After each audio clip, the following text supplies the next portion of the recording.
Ilse is a butcher at a local farm where she rents the kitchen to make biltong in her spare time. Making biltong is an opportunity to share something that's very special to me. We haven't taken any money out of the business. Technically, I suppose we get paid because we pay ourselves in biltong. We do take a lot of biltong home. Yeah, perfect. With expensive overheads, Alison went to talk business and to see the process. Hello. Hello, I'm Alison. Lisa. Ilse's butchery skills are helpful, but it's the recipe, including their choice of meat, that defines their biltong. This is a silver-side joint of the retired dairy cow. An older, as it were, knackered dairy cow. Yes. You will see there's a lot more marbling, so it gives a better tasting, beefier product. Dairy cows tend to actually have a much better diet than a beef animal would, and we feel like that translates through in the meats. Ilse trims sinew from the beef and cuts into steaks for curing. Alana, who works as a science lecturer, then takes over. I'm the scientist out of the two of us. So we've got to put a little bit of vinegar on it. Basically what the vinegar does is it makes the meat inhospitable for any bacteria. They spice the meat with coriander seeds, cloves and nutmeg, but they keep the quantities a secret. The recipe we use is my granny's. Is it written down? It is written down by her in Afrikaans. Really? So it's even in a foreign language that I know it's safe. Once cured, it's hung in a drying cabinet. It says biltong dryer on it. Where did you find that? We had this built for us in Johannesburg No. and flown it in from South Africa. Did you? Yeah. It cost more than your car did, Elsa. At that stage, yes, it did. After 4 days hanging, it's ready to be sliced. How do you assess the look of that? Basically, it's not about the look, it's about the feel. It gives. Oh yeah, it gives. Once sliced, it's ready to sell, which they do online, via the farm Ilse works at, and at food fairs. Would you be able to produce more? We're currently running really about the 50% of capacity of what we could do. So we're able to do double what we're doing currently. So you really could scale up? Yes. Biltong should be soft and chewy with a strong flavour of beef and a hint of spice. To have someone standing over your shoulder, literally watching you cut, it's nerve-wracking. Now we just have to wait and see.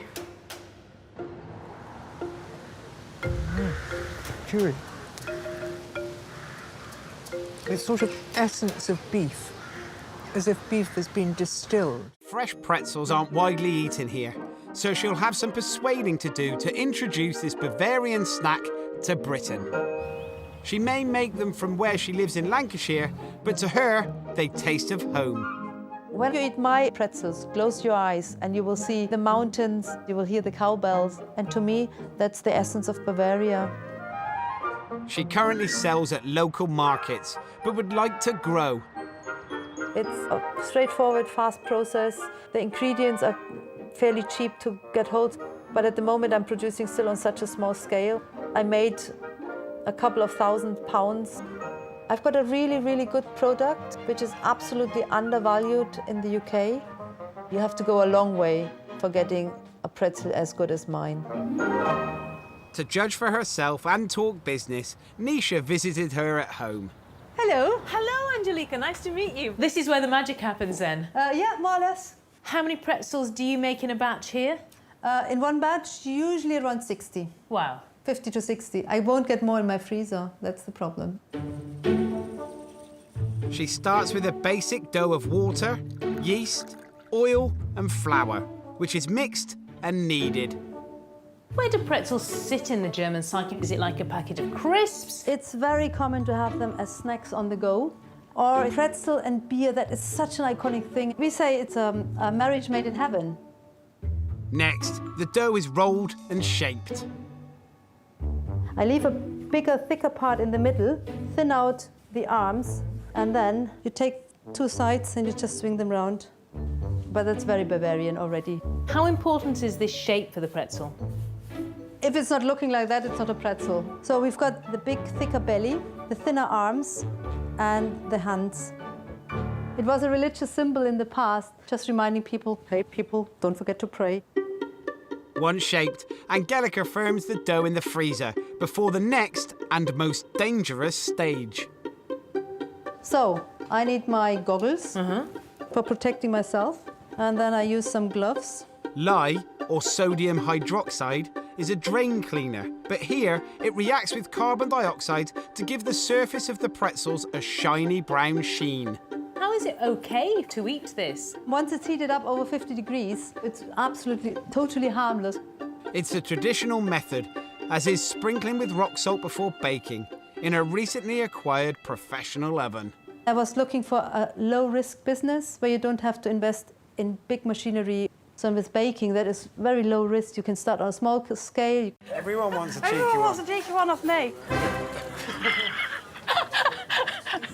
Gillian has a good margin, with ingredients costing 60p a bag, while she charges £4. Grown-up sweets is quite a niche market, but her favourites are gin and tonic and amaretto, which she makes at her home near Manchester. I've always wanted to work for myself. Oh, it's a really nice shot. It's lovely when you're selling the marshmallow. Although when you're shouting fancy a cheeky one over a pumped car park, you have to make it quite clear it's a marshmallows you're offering. Gillian's a court officer, but has long dreamt of a change. Oh, when she came home and said, I'm going to do marshmallows, I was like, oh no, we've been through cakes, fudge, burger vans. But how wrong were I? Cheeky. To find out more and judge the process, Nisha visited her HQ. Hi, Hello, Gillian. So this is your factory? It is, yes, and I can take you up to the bedroom and show you where the magic happens. What an invitation. Oh, my word.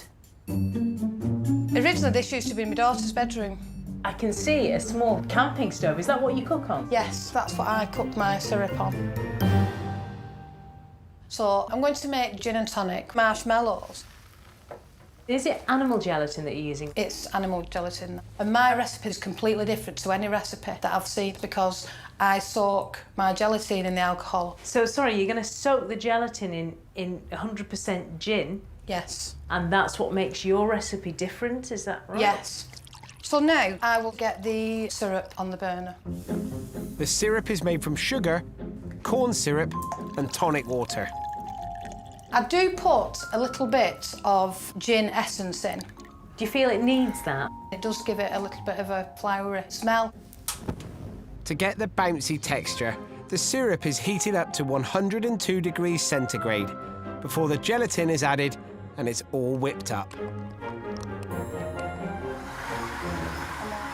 Just going to put my lime zest in now. Wow. It's then poured into trays and left overnight. That's perfect. For Gillian, selling a niche product suits her scale of operation at the moment. Initially, I thought maybe I'll try and sell them online, but I can't control how many I sell. Whereas, at least if I'm doing a market or a festival, I can get a guide of how many bags I'll need to make. It's a satisfying thud, that, is it? Yes.